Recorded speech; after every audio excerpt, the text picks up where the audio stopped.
Dans une vidéo précédente où je présentais des bonnes pratiques à adopter pour éviter de se faire pirater, j'avais notamment parlé d'une bonne pratique qui était celle de ne pas ouvrir les mails suspects, de ne pas ouvrir n'importe quel mail fichier et de ne pas les partager.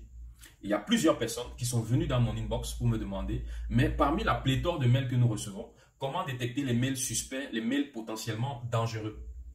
Je vais donc tenter de répondre à cette question aujourd'hui en te présentant 6 points sur lesquels tu pourrais t'appuyer pour détecter un mail potentiellement dangereux, un mail suspect. Cependant, dans un premier temps, je vais t'inviter à d'abord t'abonner sur la chaîne si ce n'est pas encore le cas, car sur cette chaîne, nous découvrons le digital, ses opportunités, ses astuces, ses dangers, et on essaie d'expliquer tout cela en des termes très simples et accessibles à tous. Je vais également t'inviter à cliquer sur le bouton de notification pour être tenu informé chaque fois que nous allons publier une nouvelle vidéo. Nous allons donc nous retrouver tout de suite après la petite introduction pour rentrer dans le vif du sujet. À tout de suite.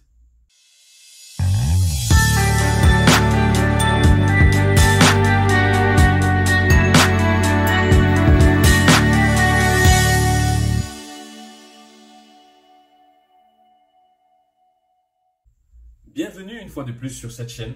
Nous allons directement rentrer dans le vif du sujet. Le premier point qui devrait t'alerter, c'est que l'expéditeur ne t'est pas familier. C'est quelqu'un qui ne t'envoie jamais de mail, qui ne t'écrit jamais. Et puis du jour au lendemain, tu reçois un mail de ce type de personne-là.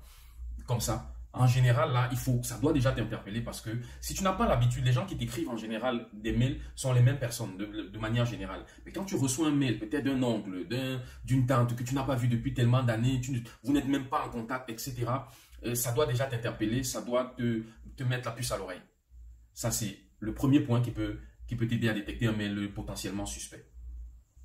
Le deuxième point sur lequel tu pourrais t'appuyer pour détecter qu'un mail est suspect, c'est que le mail que tu reçois contient énormément de fautes de grammaire, d'orthographe. Le style même utilisé dans ce mail est bizarre. Qu'il s'agisse d'un mail écrit en français ou en anglais, toi-même tu vas te rendre compte que c'est incohérent. Les fautes d'orthographe et de grammaire sont très grossières. Donc la plupart du temps, ce type de mail-là est potentiellement dangereux. C'est des mails suspects. Ça, c'est pour le deuxième point.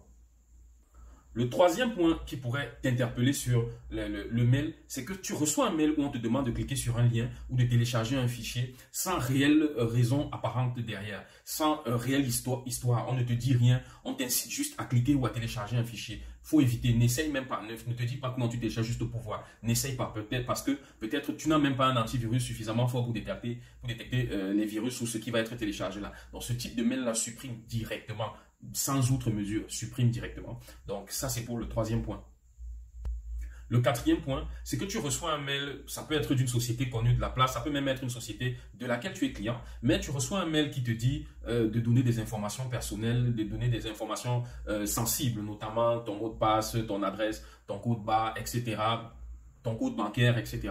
En général, les entreprises ne vont jamais vous demander des informations confidentielles par mail. Donc, quand vous recevez déjà un mail qui vous demande des informations confidentielles, très souvent, c'est un mail très suspect, c'est un mail dangereux. Donc, il faut supprimer. Ne cherchez même pas à répondre pour insulter la personne. Ne perdez pas votre temps. Supprimez tout simplement le mail et passez à autre chose. Donc, ça, c'est pour le quatrième point. Le cinquième point qui pourrait t'inciter à attirer ton attention sur un mail suspect, c'est que tu reçois un mail avec une pression. Dans le mail, on te met une pression compliquée.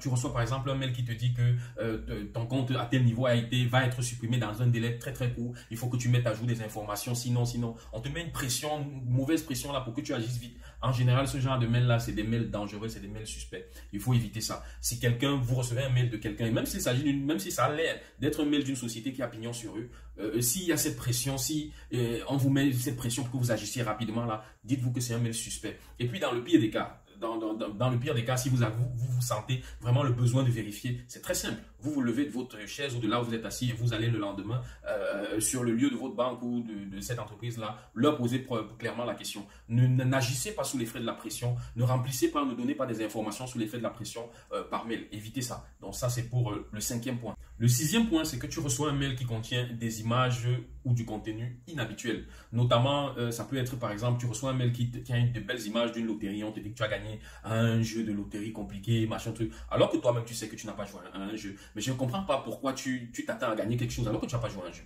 Tu te dis que c'est arrivé comment? Non. En général, ce genre de mail-là, c'est des mails suspects, c'est des mails dangereux qu'il vaut mieux supprimer directement. Il s'agit là donc de 6 points qui peuvent t'aider à détecter des mails suspects, des mails dangereux. La liste est non exhaustive pour ces éléments qui peuvent t'aider à détecter des mails potentiellement dangereux. Là, nous avons cité les 6 éléments, les 6 points les plus récurrents et les plus faciles à détecter pour des novices. Parce que il y a d'autres éléments qui peuvent rentrer en compte. Mais si vous appliquez déjà, vous vous en tenez déjà à ces 6 points-là, vous allez éviter beaucoup de mails susceptibles de vous créer énormément de problèmes. Donc, parvenu au thème de cette vidéo, j'espère que vous avez apprécié la vidéo. J'espère que vous allez mettre en pratique ce que vous avez écouté. Et je vous donne rendez-vous dans une prochaine vidéo pour parler d'un nouveau sujet.